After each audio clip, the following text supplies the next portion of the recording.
اللہ تعالیٰ نے اپنی رحمت اور اپنے فضل سے بعض چیزوں کو خاص فرما لیا ہے، بعض راتوں کو، بعض دنوں کو، بعض گھڑیوں کو، بعض لوگوں کو اور بعض جگہوں کو مالک نے اپنے فضل سے درجات عطا فرما دیے۔ لیلۃ القدر کی رات 1000 مہینوں سے افضل رات ہے ایک رات ہو کر، اللہ کی شان ہے، اس نے فضیلت عطا فرما دی۔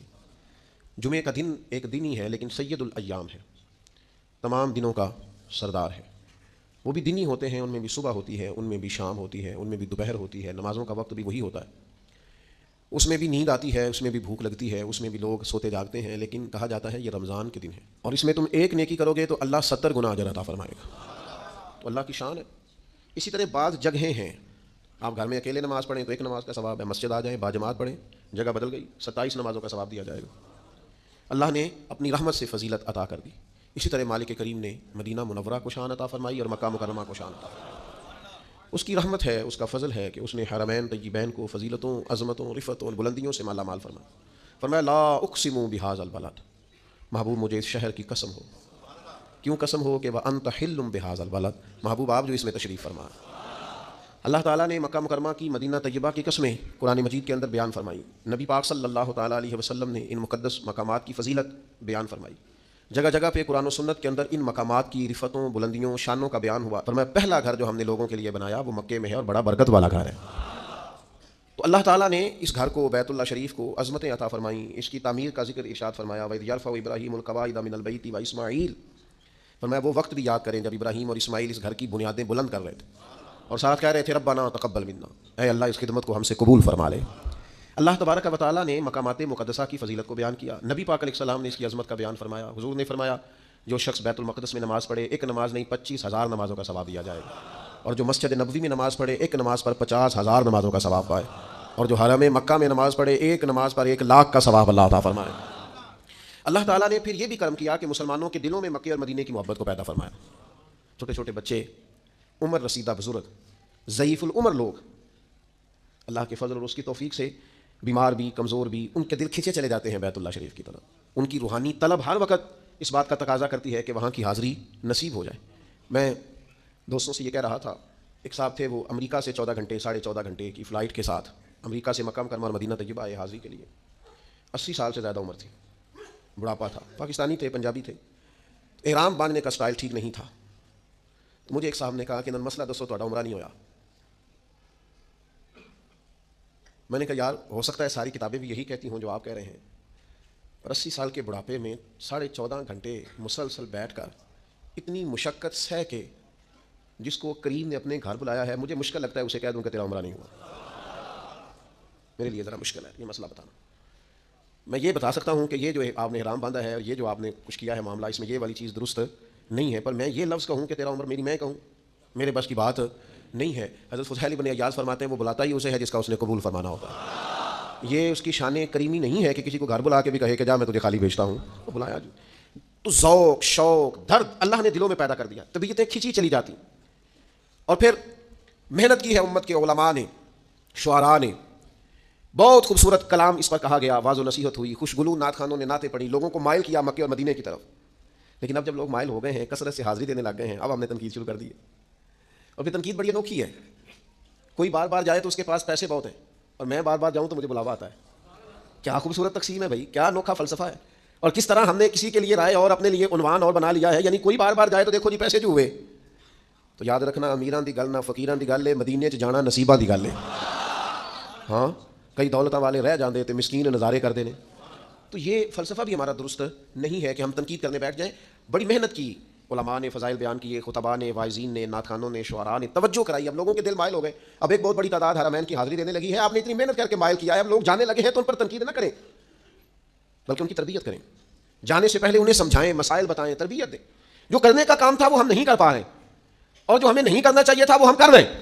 آپ تربیت دیں، آپ لوگوں کو سمجھائیں، لوگوں کو مسائل سے آگاہ کریں، ان کو ٹریننگ دے کر بھیجیں، کوشش کریں کہ لوگ صحیح مسائل سیکھ کر صحیح انداز میں حرمین جائیں، حج اور عمرہ وہ شرعی اصولوں اور ضابطوں اور قاعدے کے مطابق کر کے آئیں، لیکن تنقید نہ کریں، اور اگر کہیں تنقید کریں بھی تو وہ تنقید برائے تنقید نہ کریں۔ میں پہلے بھی کہہ چکا ہوں، آج پھر بات دہراتا ہوں کہ اللہ کے گھر میں جا کے اور بیت اللہ کے سامنے بیٹھ کے اور مدینہ منورہ میں جا کے اور حضور کے روضے پر بیٹھ کر بھی اگر لوگوں کے عیب بھی نظر آنے ہیں کہ فلانا کیا کر رہا ہے اور فلاں غلط کر رہا ہے اور فلاں دیکھو کدھر جا رہا ہے اور یہ دیکھو لوگوں کو کیا ہو گیا ہے اور یہ دیکھو جناب کیا معاملات ہیں. تو ہر چیز تقریروں کا عنوان نہیں ہوتی, ہر چیز گفتگو کا عنوان نہیں ہوتی. یہ کریم کا کرم ہے کہ لب واہ ہیں آنکھیں بند ہیں پھیلی ہیں جھولیاں, کتنی مزے کی بھیک تیرے پاک در کی ہے, اور روزے دے دوالے نے غلاماں دیاں ٹولیاں, ایک پیا سن دے کروڑاں دیاں بولیاں. آپ آزاد کریں لوگوں کو, تنقید نہیں کریں. تیسری گزارش آپ حضرات کی خدمت میں نے یہ عرض کرنی ہے, یہ ضروری نہیں ہے کہ ہر بندے کا ہر سال پھیرا لگے.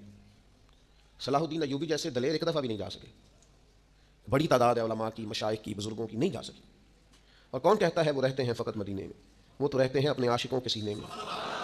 یہ ہو جاتا ہے. اور کبھی کبھی نئی اسباب پیدا ہوتے جانے کے. نبی کریم علیہ السلام خود تشریف لے گئے, احرام باندھ کر حدیبیہ تک گئے حضور, اور کفار نے کہا نہیں جانے دیں گے. 1400-1500 صحابہ بندے ہوئے, احرام کھول کر واپس لوٹ آئے, اور حضور نے فرمایا اللہ اسباب بنائے گا, انشاءاللہ دوبارہ جائیں گے. کچھ ضروری نہیں ہوتا کہ ہر دفعہ ہی پھیرا لگے اور ہر دفعہ ہی چکر بنے, وہاں حاضری ہو نہ ہو. ہمارا دل تو ہر وقت مکے مدینے کے ساتھ جڑا رہنا چاہیے, ہماری خواہش تو ہر وقت ہونی چاہیے, ہماری طلب تو ہر وقت ہونی چاہیے, ہمارے اندر تڑپ تو ہونی چاہیے. وہ جو حدیث پاک میں فرمایا قیامت والے دن کچھ لوگوں نے حج نہیں کیا ہوگا, اس کی برکت سے ہی اللہ تعالیٰ انہیں جنت عطا کرے گا. کیا نہیں ہے, برابر فرمائے گا جاؤ تمہیں حج کی برکت سے جنت دی, تو وہ عرض کریں گے مالک ہم تو جا ہی نہیں سکے. تو اللہ فرمائے گا جب حاجی جاتے تھے دل تو تڑپتا تھا نا, دل تڑپتا تھا نا, تو اس تڑپ پر ہی تمہیں اجر دے دیا. تو یاد رکھنے کی بات یہ ہے کہ وہاں کا پیار اپنے سینے میں پیدا کیا جائے, محبت پیدا کی جائے اور دعا مانگی جائے. لیکن یہ کہ اگر کسی کی ہر روز حاضری نہیں ہوتی, ہر سال حاضری نہیں ہوتی, تو کوئی حرج والی بات ہے. یہ تو اسباب ہے. وہ ایک ہمارے بزرگ تھے, کسی وجہ سے انہیں بین کر دیا گیا کہ وہ نہیں جا سکتے. بعض معاملات سیاسی ہوتے ہیں, بعض اور چیزیں ہوتی ہیں, تو امت میں اب اختلافات ہو چکے ہیں, تو انہیں بین کر دیا گیا. اب یہ لوگ اس کو بھی بڑا مسئلہ بنا لیتے ہیں, دیکھو جی فلانے کو جانے نہیں دیا جاتا. تو میں کہتا ہوں اللہ کے بندے, وہاں تو حضور کو بھی نہیں ایک دفعہ جانے دیا گیا تھا, تو معاذ اللہ یہ نا قبول ہونے کی علامت ہے کوئی؟ کیسی بات کرتے ہیں لوگ. نہیں جانے دیا تھا, مکے والوں نے کہا نہیں آنے دیتے آپ کو, سرکار واپس لوٹ آئے صحابہ سمیت. تو اتنا شدت نہیں کریں آپ. تو بعض سیاسی معاملات ہوتے ہیں, بعض دفعہ پالیسی ہوتی ہے بعض لوگوں کی. آپ بہت سارا ممالک آپ کو ویزا بھی جاری کرتے ہیں, لیکن جب آپ کی انٹری ہونے لگتی ہے, پوچھ لیجیے گا دوستوں سے, وہ جاری کیے ہوئے ویزے پر بندے کو واپس بھیج دیتے ہیں, کہتے جاؤ. تو ایک بزرگ تھے کوئی, ان پر بین ہو گیا, مکے مدینے نہیں جا سکتے. تو بعض لوگ بال کی کھال اتارنے کے عادی ہوتے ہیں, تو کوئی صحافی نے انہیں پوچھ لیا کہ مولانا سنا ہے آپ پر پابندی ہے؟ تو انہوں نے کہا یار سیاسی معاملہ حل ہو جائے گا. پھر کہا نہیں آپ تو بڑے عاشق رسول ہے, تو آپ پر بھی پابندی ہوگا, یار سیاسی مسئلہ ہے. تمہیں کہا جناب آپ پر حضور کے پاس جانے پر پابندی ہے. تو مولانا بول پڑے, کہنے لگے چل پھر اگر تو نہیں نہ بات آتا تو میرے ہی وہاں جانے پر پابندی ہے, حضور کے پاکستان آنے پر تو کوئی پابندی نہیں ہے. اس لیے کچھ چیزیں ایسی ہیں جس پر ہمیں متوجہ ہونے کی ضرورت ہے, کچھ چیزیں ایسی ہیں جس پر ہمیں غور کرنے کی حاجت ہے. بعض لوگ جو ان کی طبیعت چاہتی ہے سو کہہ دیتے ہیں. تو مکہ شریف کا اور مدینہ منورہ کا میں الحمدللہ حاضر تھا, میری مجبوری ہے, میں سب کو بتا کے نہیں جا سکتا. ایک تو جیسے جیسے پیار کرنے والے بڑھتے ہیں آزمائشیں بھی بڑھ جاتی ہیں, میرے لیے کچھ مشکل ہوتا ہے. پھر میں یہ کوئی اتفاقیہ بات ہے کہ کچھ 4 ویڈیوز میری لوگ دیکھ لیتے ہیں ادھر ادھر, تو جو بندہ کیمروں کے اندر آ جاتا ہے وہ پھر بعض اوقات عام دنیا میں مشکل ہو جاتا ہے اس کا گھومنا. ہمارے لیے بھی کچھ مشکلات زیادہ بڑھ گئی ہیں. تو ویسے بھی آپ کو پتہ ہے اب اور کسی کو کچھ آتا ہو نہ آتا ہو, فوٹو کھینچنی تو سب کو آتی ہے نا, اسٹیٹس لگانا تو سب کو آتا ہے نا, اور خیر سے آئی ڈی چلانی تو سب کو آتی ہے نا. اور اب تو لوگ اور کوئی کام کرے نہ کرے یہ ذرا تھوڑا پابندی سے کرتے ہیں.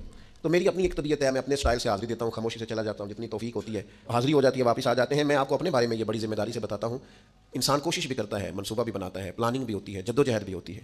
لیکن مجھے پہلی دفعہ میں حاضری دینے جا رہا تھا, تو مجھے میری اماں جی نے ایک بات کی تھی جو میری روح تک اتر گئی. میں کچھ پریشان تھا, میں نے ان سے کہا اماں جی تسی اتنے ہوتے میں چلنا تھے کوئی. تو کہنے لگے پتر کیویں دی گل کرنا ہے بولا, ساری عمر تینوں پڑھ کے بھی سمجھ نہیں آئی. اتنے پریشان نہیں جائیدا, جنوں بلایا جدوں بلائے تو اسباب بھی پیدا ہو جاتے ہیں. تو بات میری بڑی سمجھ میں آئی. آج تک سوچتا ہوں, کئی حاضریاں ہو چکی ہیں, جب وہاں سے بلاوا آتا ہے تو پتہ ہی نہیں چلتا. کچھ کی ہم تیاری نہیں بھی کرا رہے ہوتے, ان کی بھی تیاری ہو جاتی. کچھ کا پروگرام نہیں ہوتا, ان کا بھی پروگرام جب بلایا سرکار نے تو اسباب پیدا ہو ہی جاتے. تو اس لیے یہ خالصتاً اللہ تبارک و تعالیٰ کی حکمت پر اور اس کی مرضی پر اس کا انحصار ہوتا ہے, اس کی مرضی پر اس کا انحصار ہوتا ہے. تو یاد رکھنے کا مقام یہ ہے کہ ہم ذوق پیدا کریں. ایک قبیلہ تھا مدینہ منورہ میں, بس وہ ایک سادے سے شاعر تھے, ان کی بات بڑی خوبصورت ہے. وہ کہتے ہیں صرف اتنی سمجھ آ جائے نا مکے مدینے جانے والوں کو کہ ہم بھلا کھڑے کہاں پہ ہیں, ویسے روب تاری ہو جائے, صرف پتہ چل جائے نا. اس نے کہا تھا ظاہر کوے جنا آہستہ چل, بس یہ دیکھ تو آیا ہے کہاں, بس اور چھوڑ ساری بات, یہ دیکھ آیا. آپ یقین کریں یہ جو تبصرے ہوتے ہیں نا, ہوٹل یہاں ہونا چاہیے تو ہوٹل وہاں ہونا چاہیے, تو کھانا یہ ہونا چاہیے تو کھانا, یہ کبھی سمجھ آ جائے نا آئے کہاں ہے, سمجھ آ جائے کہ دیکھ آیا ہے کہاں, آہستہ اسے سمجھ آ جائے نا. اللہ حضرت فرماتے ہیں کہ حرم کی زمین اور قدم رکھ کے چلنا. ارے سر کا موقع ہے ہو جانے والے, اگر خالی پتہ چل جائے کہ بندہ کھڑا کہاں ہے تو اسے تو 3 دن روٹی نہ بھی ملے نا, تو پھر بھی اس کا مکے مدینے میں صحیح گزارا ہو. فٹ پاتھ پہ بھی سونا پڑے تو پھر بھی مکے مدینے میں گزارا ٹھیک ہو. اور جی ہمارا ہوٹل بڑا دور ہے. تو میں نے کہا میں نے تو حدیث میں کچھ اور پڑھا ہے. نبی کریم صلی اللہ علیہ وسلم کی خدمت میں ایک قبیلے والوں نے عرض کیا تھا, یا رسول اللہ صلی اللہ علیہ وسلم ہمارے گھر مسجد نبی شریف سے ذرا دور ہے, تو مدینہ مسجد نبی کے قریب قریب کچھ گھر مل رہے ہیں, ہم سوچ رہے ہیں وہ چھوڑ کے یہاں نہ آ جائیں, ذرا مسجد کی قربت مل جائے گی. تو حضور نے کیا فرمایا, کریم فرمانے لگے وہیں رکے رہو, جتنے قدم تم چل کے آؤ گے اتنا ہی اللہ زیادہ اجر عطا فرمائے گا. تو ٹھیک ہے جناب, آپ کو اللہ تعالیٰ نے وسعت دی ہے, آپ بالکل قریب حرم کے رہیں, بات اچھی ہے, لیکن یہ فلسفہ بھی تو سمجھے نا, جنہیں حضور نے فرمایا زیادہ چل کے آؤ گے اجر بھی زیادہ ملے گا. تو ان لوگوں کا بھی تو آپ اندازہ دیکھیے نا, پھر حضور نے تاکید کیا فرمائی, نبی پاک علیہ السلام نے تعلیم کیا ارشاد فرمائی. تو اپنے دل کے اندر اس جگہ کی تعظیم کو قائم رکھنا, توقیر کو قائم رکھنا, آداب کو قائم رکھنا. ہمارے ہاں یہ ادب احترام یہ بھی ہم نے صرف شاعروں کو دے دیا ہے یا وائزین کو دے دیا ہے, خطباء کو دے دیا. کہتے ہیں یہ ایک مخصوص گروہ ہے, شاید یہ کچھ شعر و شاعری کا مسئلہ ہے. ادب یاد رکھنا, ادب تعظیم توقیر یہ شعر و شاعری کا فن و ادب کا مسئلہ نہیں, یہ دین کا اساسی مسئلہ ہے, یعنی بنیادی مسئلہ ہے یہ دین کا. ہمیشہ چھوٹا بڑے کے ادب بتاتا ہے. استاد ہیں یار خیال کر والد صاحب, میں چھوٹے بتا رہے ہوتے ہیں بڑوں کے, لیکن کائنات میں دربار رسالت ایک ایسا دربار ہے کہ رب اکبر ہو کے اپنے نبی کے ادب بتاتا ہے. لا ترفعوا اصواتکم فوق صوت النبی, خبردار اپنی آوازیں میرے نبی کی آواز سے اونچی نہ کرنا. رب ادب بتاتا ہے. جب بھی کوئی نیا شخص مدینہ طیبہ میں آتا, جناب سیدنا صدیق اکبر رضی اللہ تعالیٰ عنہ اسے پکڑتے کونے میں لے جاتے, پہلے حضور کا ادب بتاتے, تعظیم بتاتے, اس طرح کر کے بات کرنا یہ دربار رسالت ہے. نفس گم کردہ می آیا جنید و باجدیدی جا, یہاں تو جنید بغدادی اور باجدید بستامی آتے ہیں تو سانس اونچا نہیں لیتے, سانس اونچا, سانسوں کی بھی آواز ہوتی ہے نا, سانسوں کی آواز, سانسوں کا شور بھی درست. مسجد نبوی شریف میں خوش عقیدہ امام تھے, 40 سال حضور کے مصلی پہ کھڑے ہو کے نماز پڑھائی ہے, لیکن کہتے ہیں 40 سالوں میں نے مسجد نبوی میں 40 سال امامت کی, اللہ ان کے درجے بلند کرے.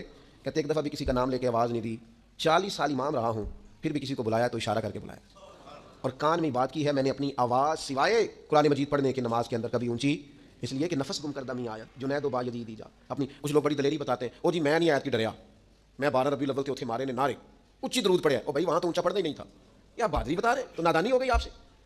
وہاں تو آپ بہت خوبصورت لہجے کے ساتھ بڑی ٹھہرے ہوئے انداز میں حضرت جابر بن عبداللہ حضور کے روزے پہ کھڑے ہوتے تو صرف آنسو بہاتے تھے, سلام کہتے اور آنسو بہاتے. یہ خراج پیش کر تو حضور کی بارگاہ, تو نبی کریم کے حضور یہ والی نظر پیش کر, یہ انداز اختیار کرنا, اور پھر 2 بندوں کو کیمرے دے کے کھڑے کرنا اور ان سے کہنا کہ میں آؤں تو تم ذرا نا ویو صحیح لینا.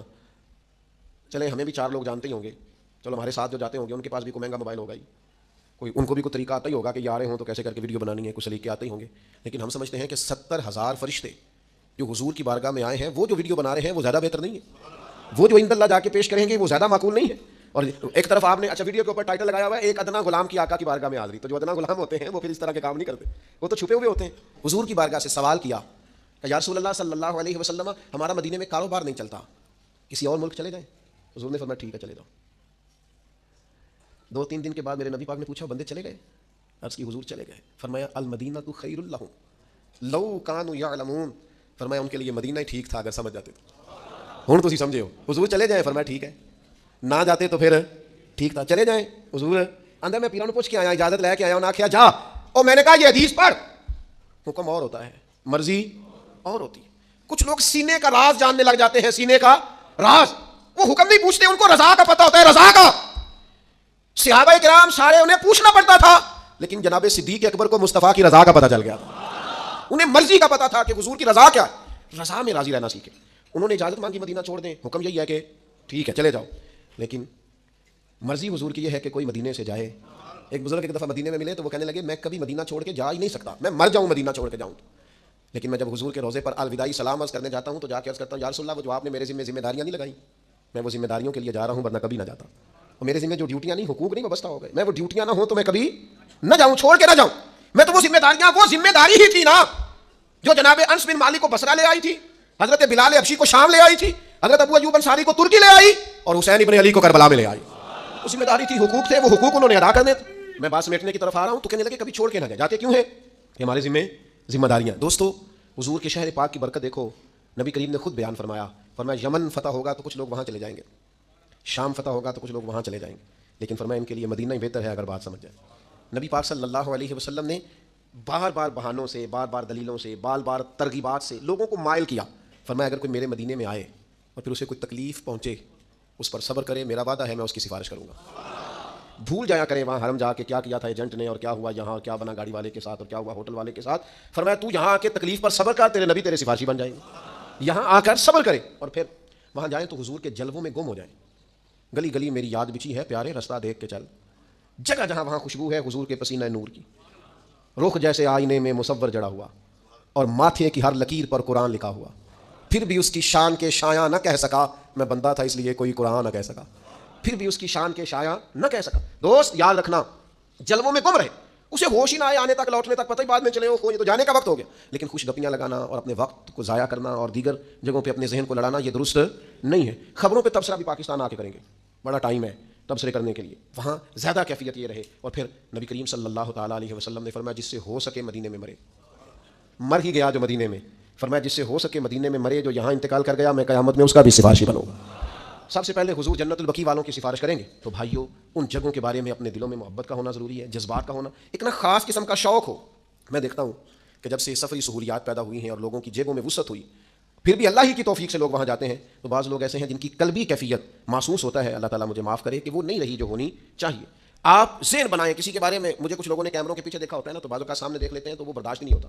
دو ایک لوگوں کو میں نے دیکھا روئی پڑے، کہنے لگے اتنے سالوں سے دیکھ رہے تھے۔ ایک خاص کسی کے بارے میں ذہن بنا ہوا ہوتا ہے نا، بہت بڑا آدمی ہے، وہ اچانک سامنے آ گیا، تو یہ صرف ایک مثال ہے سمجھانے کے لیے، بلا مثال و بلا تشبیہ بہت اونچا ذہن ہو بیت اللہ کے لیے، بہت اونچا ذہن ہو حضور کے روضے کے لیے۔ امام بہقی روایت لائے ہیں، سیدہ عائشہ صدیقہ فرماتی ہیں خاتون آئی تھی حضور کے روضے پر، اور اس نے مجھے کہا اگر آپ دروازہ کھول دیں تو میں زیارت کر لوں، تو میں نے دروازہ کھولا، حضور کی قبر کو دیکھ کے وہ اتنا روئی کہ اس کی روح ہی پرواز کر گئی، کلیجہ پھٹ گیا، گنجائش نہیں رہی، سانسوں کی لڑی ٹوٹ گئی، روب اتنا طاری ہوا حضور کے مزار کو دیکھ کر کے جان ہی نکل گئی۔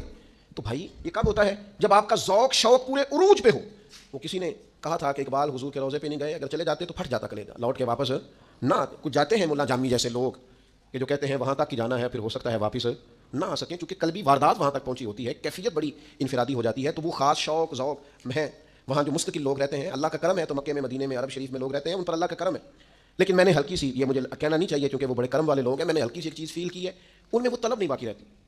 وہ کہتے ہیں مجھے اتنے سال ہو گئے جی، میں نے گنا ہی نہیں کبھی میری کتنی حاضری ہیں۔ ایسے نہ کر یار، یہاں جو بھی آتا ہے اس کے فضل سے ہی آتا ہے، تیرا انداز یہ ٹھیک نہیں ہے، تیرے شوق میں جو کمی ہے وہ کمی درست نہیں ہے، تو تازہ دم رہ، جتنی دفعہ جا یہ سمجھ میں پہلی دفعہ ہی آیا ہوں، اور جب لوٹ کے واپس آ سمجھ میری آخری حاضری، پتہ نہیں موقع ملے کہ نہ ملے۔ اس کیفیت کے ساتھ وہاں کی حاضریاں دی جائے۔ میں نے بڑے بڑے علماء دیکھے، مشائخ دیکھے، سادات دیکھے، بہت اللہ نے جن کو نوازا ہے، ہندوستان کے، پاکستان کے، اس سال ایک بنگلہ دیش کے بڑے عالم کو میں نے دیکھا، قرآن مجید کا انہوں نے انگریزی میں ترجمہ کیا ہوا ہے، قابل آدمی ہے، لیکن بالکل سادے سے انداز میں، اکیلے اور بالکل تنے تنہا، اور اپنے گلے کے اندر وہ حضور شیخ الاسلام خواجہ قمر الدین سیالوی رحمۃ اللہ علیہ جب جاتے تھے نا، تو اپنے گلے کے اندر خود کپڑا ڈال کے نا تو پکڑا ہوتا تھا انہوں نے دونوں سائڈوں سے، تو کہتے تھے حضور چاہیے تو یہ تھا کہ کوئی اس مجرم کو پکڑ کے لاتا، لیکن یہ مجرم خود ہی ہتھ کڑی لگا کے حاضر ہو گیا، مہربانی کریں اس کے گناہ معاف کریں، اس سے درگزر کریں۔ تو یوں کر کے وہ بزرگ بھی میں نے دیکھا، رومال کو زور سے پکڑے حضور کی بارگاہ میں جا رہے لوگ، جو بڑے ہیں وہ بہرحال بڑے ہیں، اپنے آپ کو سمیٹ لیتے ہیں حضور کی بارگاہ میں جانے کے لیے۔ اللہ کے حضور دعا گو ہوں، اللہ تعالی ہم سب کو بار بار اور با ادب حاضری نصیب کرے۔